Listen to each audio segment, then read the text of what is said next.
Break में स्वागत है आपका। लगातार हम बड़ी बहस कर रहे हैं कांग्रेस में बगावत के बवंडर की नौबत आखिर क्यों आई।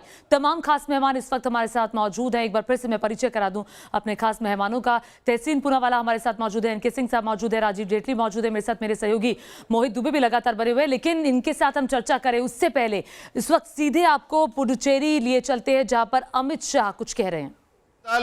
இங்கே புதுச்சேரியிலே இப்போது இங்கே வந்து இங்கிருக்கும் நிகழ்வுகளையும் என் கண்ணார கண்டு மகிழ்ந்து கொண்டிருக்கிறேன்.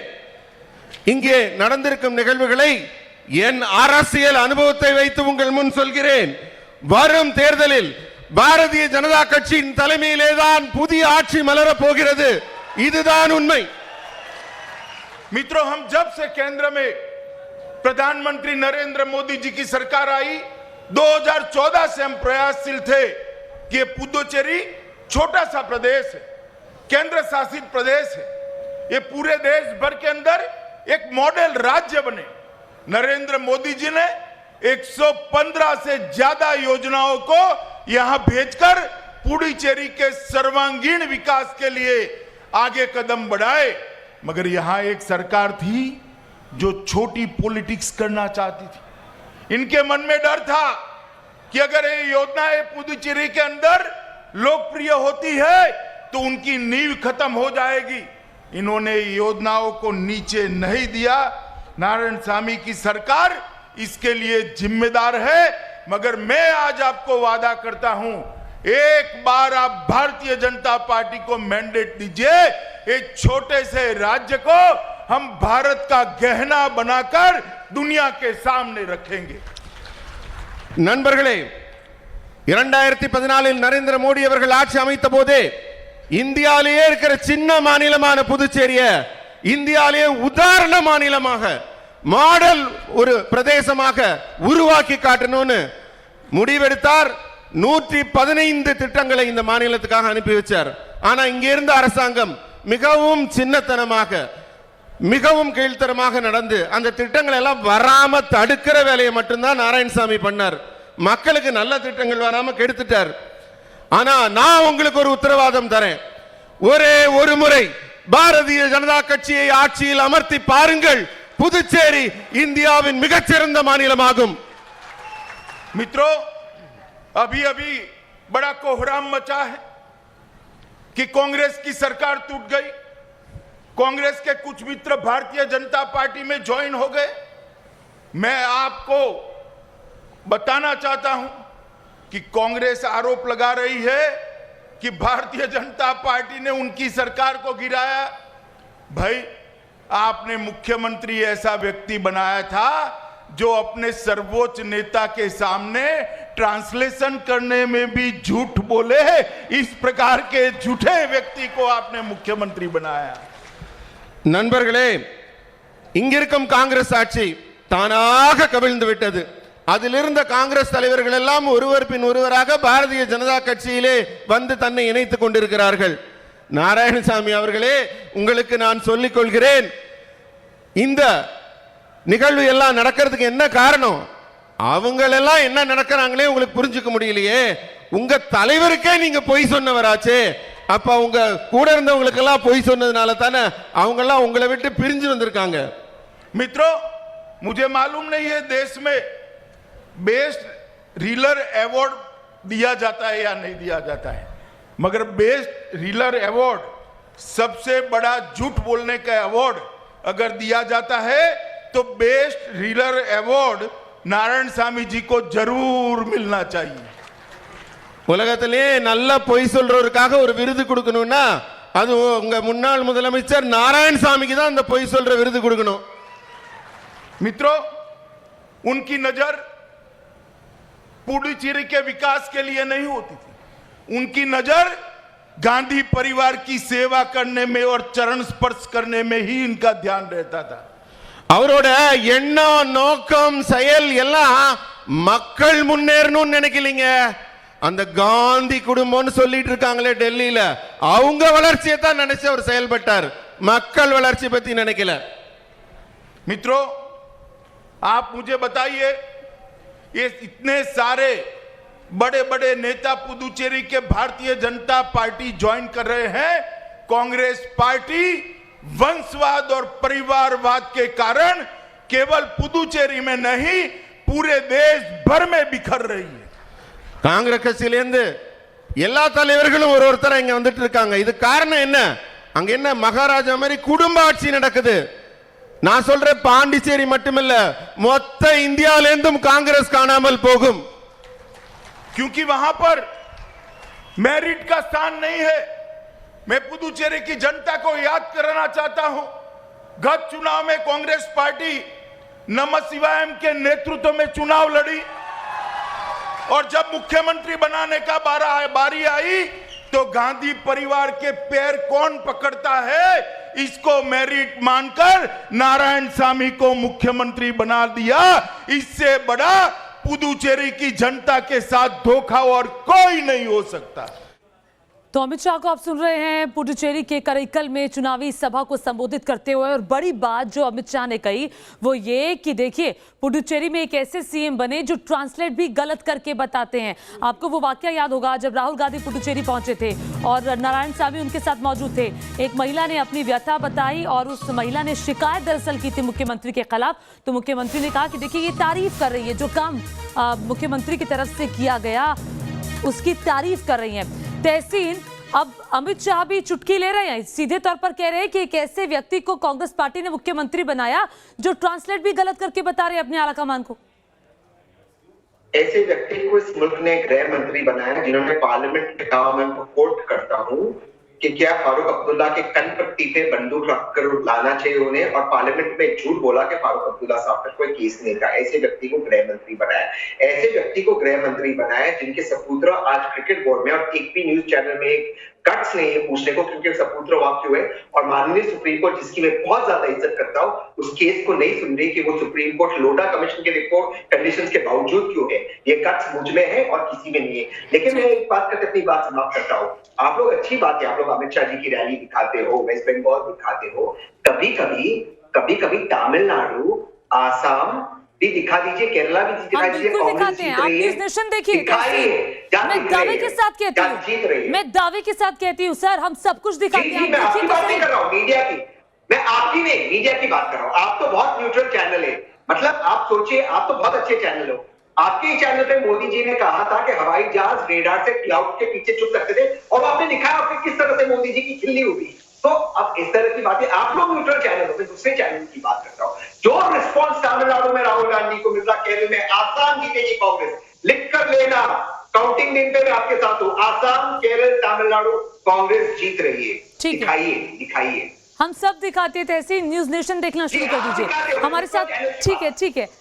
हमारे साथ विनोद अग्निहोत्री जी भी मौजूद है. विनोद जी, आप काफी देर में जुड़े हैं, मैं आपकी प्रतिक्रिया चाहूंगी क्योंकि लगातार हम इसी पर चर्चा कर रहे हैं कि आखिर आज जो कांग्रेस पार्टी में एक बगावत के सुर बुलंद हो रहे हैं उसकी जिम्मेदारी किसकी बनती है. सर, सीधा सवाल आपसे.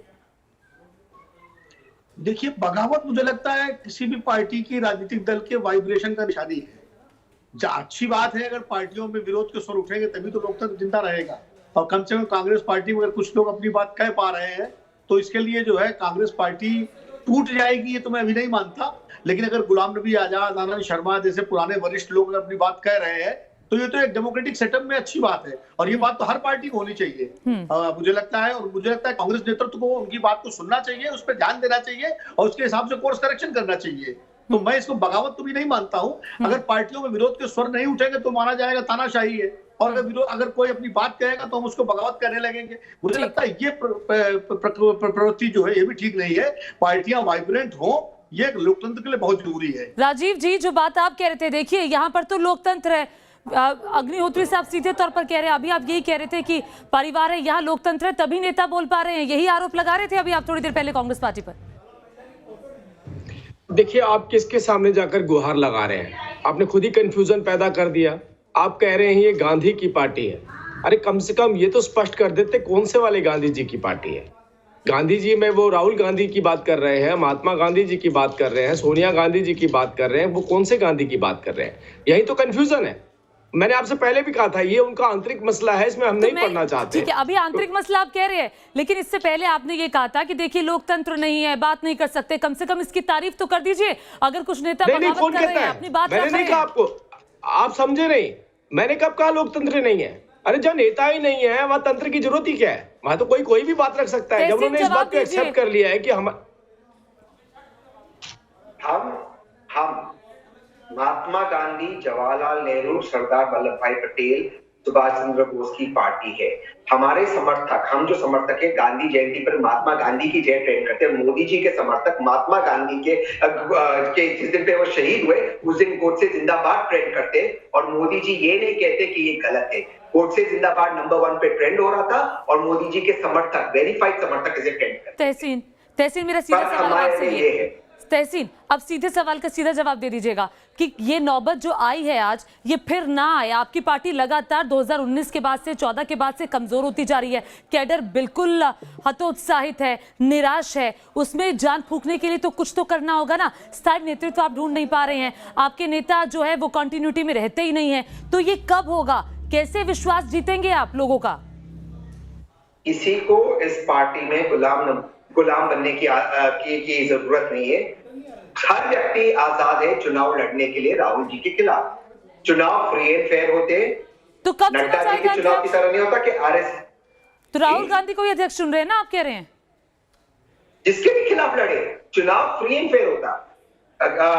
जितेंद्र प्रसाद जी के पिताजी सोनिया जी के खिलाफ लड़े थे। कांग्रेस के 130 साल के इतिहास में, 135 साल के इतिहास में गांधी नेहरू परिवार के जो सदस्य प्रधान अध्यक्ष बने वो सिर्फ 40 साल है। बाकी साल अलग लोग बने। आप मुझे आरएसएस का एक बीजेपी का अध्यक्ष बना रहे जो आरएसएस के बाहर से हो। एक महिला बता दें जो बीजेपी की अध्यक्षता रही हो, ले संभाली हो, एक महिला। ठीक है, एनके सिंह साहब, जब राहुल गांधी ने इस्तीफा दिया तो उन्होंने उस वक्त कहा था कि गांधी परिवार से अब जो अध्यक्ष है वो नहीं होगा। उसके बाद इंटरिम अध्यक्ष बनी सोनिया गांधी। आखिर क्या ऐसी वजह है कि गांधी नेहरू परिवार के इतर कांग्रेस के और नेता भी नहीं सोच पाते हैं?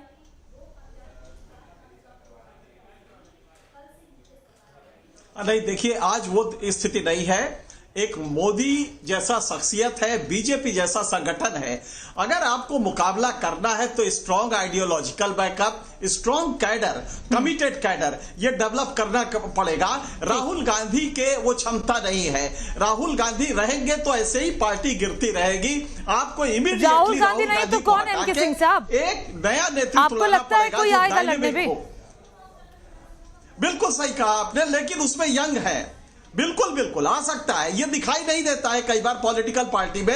नरेंद्र मोदी कहां दिखाई देते थे? आप याद कीजिए 2010 अपने नेताओं को तो संभाल नहीं पा रहे हैं। अशोक सिंह जवाहर अलग मोर्चे पे जा रहे हैं। जब हेमंत बिस्वा शर्मा हुआ करते थे उनको वो रोक नहीं पाए। आप देखिए नॉर्थ ईस्ट की स्थिति जाकर उन्होंने बीजेपी की कितनी अच्छी कर दी है। ज्योतिरादित्य सिंधिया कह रहे थे मुलाकात कर लीजिए, मुलाकात तक नहीं हो पा रही थी। और जब आप राहुल को, बिल्कुल राहुल से बचना पड़ेगा। राहुल का नेतृत्व रहेगा तो ये सब होता रहेगा, पार्टी नीचे जाती रहे, क्योंकि राहुल में वो क्षमता नहीं है। तहसीन ये बात नहीं मानेंगे, लेकिन राहुल के नेतृत्व में या अब इस समय की जो वर्तमान लीडरशिप है उसमें ये पार्टी खत्म हो जाएगी और लगातार खत्म हो रही है। तहसीन, सवाल ब्रेक के बाद आपसे ही होगा। क्या ऐसे ही नेता छिटकते रहेंगे? लेकिन आपको आइडियोलॉजी जी ठीक, क्या ऐसे ही नेता छिटकते रहेंगे? क्या ऐसे ही बगावत होती जाएगी या कभी कांग्रेस पार्टी में अब मजबूती भी आएगी? और अगर आएगी तो कैसे आएगी? क्या आपका रोड मैप है? एक छोटे से ब्रेक के बाद चर्चा जारी है।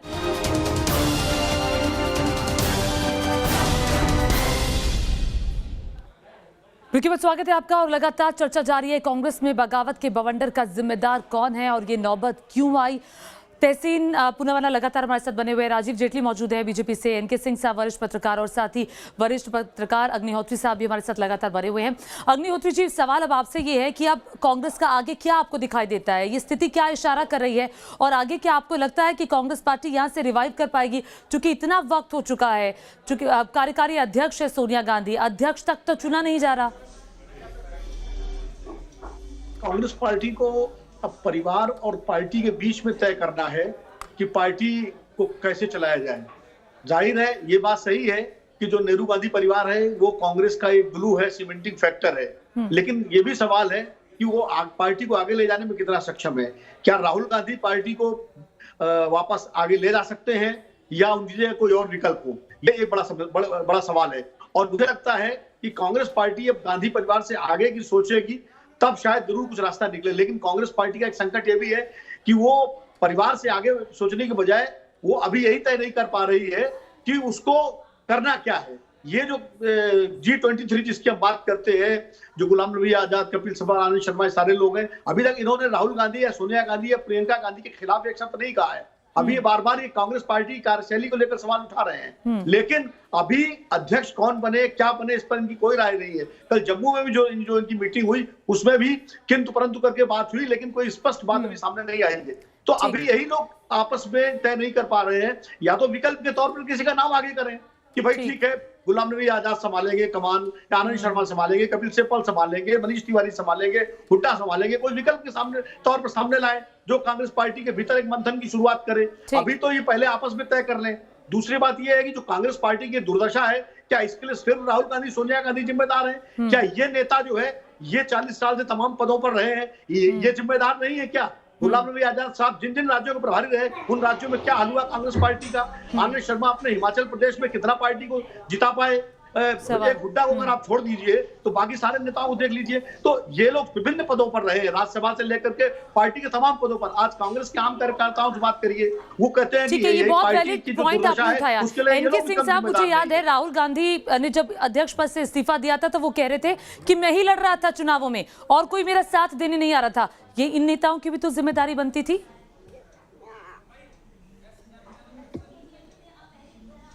देखिए, भारत में जो पॉलिटिकल कल्चर है वो यूनि लीडर का कल्चर है। Nehru darling of the masses होते थे, इंदिरा गांधी आई तो वही की वही रही। भारत में इवन बीजेपी में आप देख लीजिए, बीजेपी में आज मोदी के बरक्स कौन लीडर खड़ा है? तो ये भारत की जनता का कल्चर है कि वो एक ही लीडर को रिकॉग्नाइज करती है। सोनिया गांधी को वोट मिलते थे, 2004 में सोनिया गांधी को वोट मिले, जब उन्होंने प्रधानमंत्री नहीं बनी, 2009 में फिर जनता ने जिताया। तो ये यूनि लीडर का कल्चर ही भारतीय समाज की, ये समाज की देन है। लिहाजा कलेक्टिव लीडरशिप यहाँ पे होती ही नहीं है। आज मोदी जी की बीजेपी देख लीजिए, किसी चीफ मिनिस्टर की हिम्मत है कुछ बोल देने की? नहीं बोलता है। लिहाजा चेहरा सेंट्रेड राजनीति आप कह रहे हैं। ठीक है, राजीव जेटली जी, वक्त बहुत कम है। राजीव जेटली जी, आप चूंकि सत्ता में है और आपके सामने जो विपक्ष है वो कमजोर होता हुआ है, क्या सलाह देना चाहेंगे? बहुत छोटा सा जवाब चाहूंगी। नहीं, बिल्कुल कोई सलाह नहीं देना चाहेंगे। ये उनके आंतरिक मसला है और उनके पास अच्छी लीडरशिप है जो मुझे लगता है इस बारे में निर्णय ले सकती है। तहसीन अब आगे क्या? ठीक है सर, समझ गए। तहसीन अब आगे क्या? छोटा सा जवाब। ये जो लीडर यहाँ पर बैठे हुए हैं, वो लोग जाए केरल, तमिलनाडु, आसाम, करे कैंपेनिंग, राहुल जी की मदद करे। 5 में से 3 राज्य कांग्रेस जीत गई है। मैं आपके साथ काउंटिंग दिन पे रहूंगा, केरल, तमिलनाडु और आसाम। ठीक है, करिए राहुल गांधी की मदद। ठीक है, ये तो G23 नेताओं को आपको समझाना चाहिए ना कि वहां पे बगावत मत करिए। G8 या 9। ठीक है सर, वक्त बिल्कुल नहीं है, वक्त बिल्कुल नहीं है। बहुत बहुत शुक्रिया हमारे साथ चर्चा में जुड़ने के लिए, शामिल होने के लिए आप सभी मेहमानों का। और इसी के साथ वक्त एक छोटे से ब्रेक का, आप कहीं मत जाइएगा, देखते रहिए न्यूज़ नेशन।